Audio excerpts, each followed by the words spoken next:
Friends, Pastor Ron Kelly has a beautiful daughter. Wow, she is so beautiful, and she put out a statement on Facebook talking about the issue of her father. And friends, she made a lot of sense in her statement.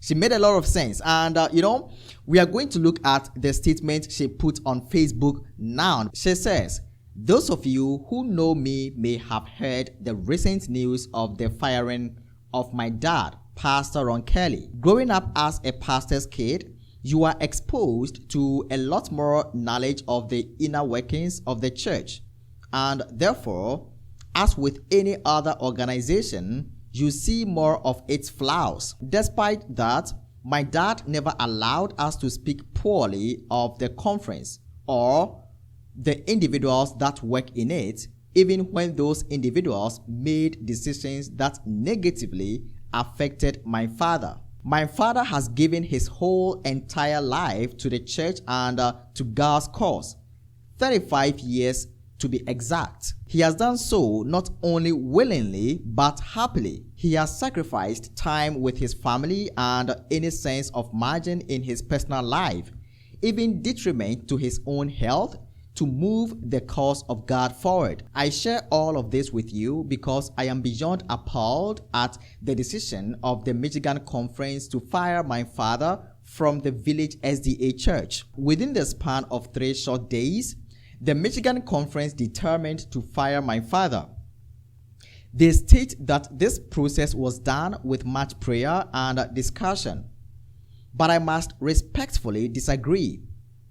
How can you possibly make a decision to fire a veteran pastor of 35 years in the span of 3 short days? I am also greatly troubled by the fact that our Lake Union president stood by and did nothing at this gross abuse of authority. Take as much personal bias out of this matter as I can, but I cannot move past this. The Michigan Conference made a unilateral decision that negatively impacted the village church. Even worse, they did so directly against the will of the church. I encourage you to read the letter below that was addressed to the Michigan Conference Board, strongly imploring its members to reconsider their dangerous course of action. But perhaps most egregious of all is the misuse and abuse of power. The Michigan Conference withheld liability insurance for the medical missionary project unless my dad was willing to strip Conrad Vine of his church offices. This is gross misconduct, and frankly, it is blackmail. I am ashamed that our church would stoop to such low behavior. I sat in church yesterday listening to our conference president attempting to articulate why my father was fired and ultimately coming up quite short.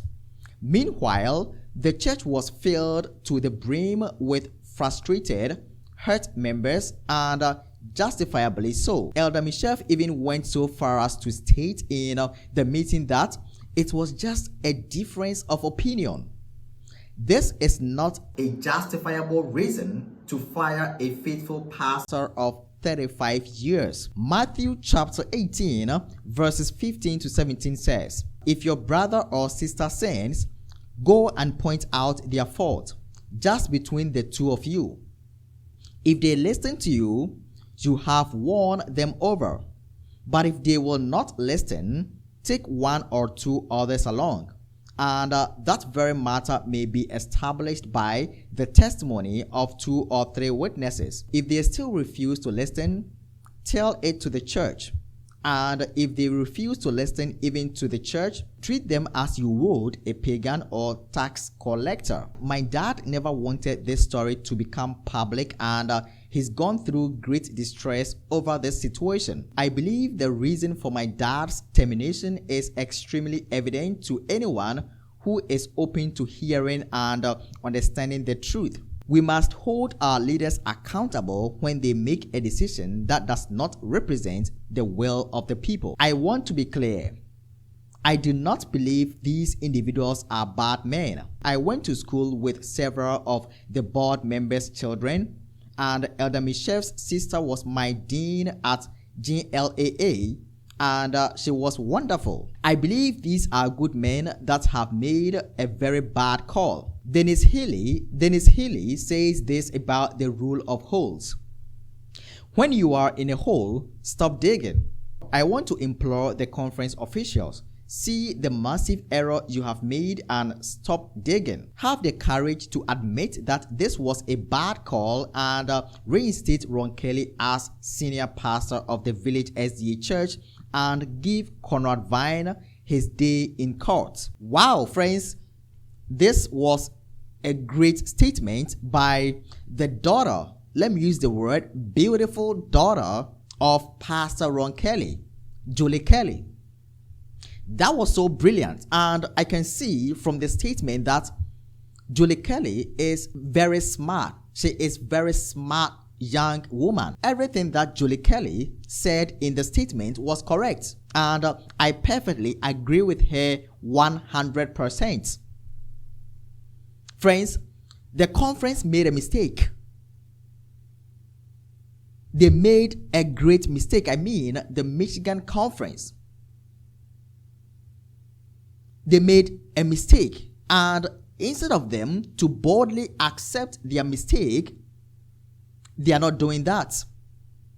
They are not doing that. And this protest will continue until they bring back Pastor Ron Kelly to the Village Church.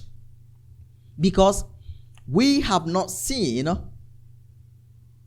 anything bad that he has done that would warrant him to be fired.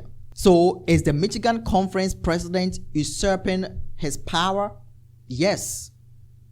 Did they make wrong decision? Yes. Friends, yes, let me boldly say it. Why would you fire a pastor who is standing for the truth? Friends, so I really agree 100% with Julie Kelly, with what she actually posted on Facebook. Friends, so the Michigan Conference, please boldly accept your mistake. Go back to the drawing table and change your course. Because if you don't do this, friends, this is going to cause a big problem for the church.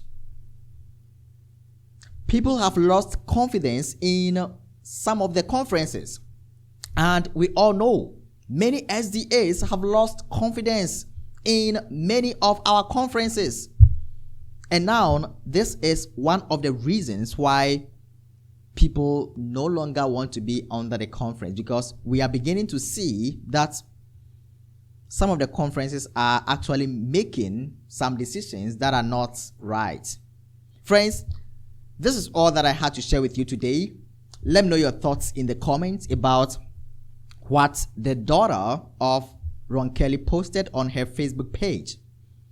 Let me know your thoughts about it in the comments. Do you agree with Julie Kelly? Friends, share your thoughts, okay? So I want to pause here for today. Thanks for watching, friends. God bless you. See you next time.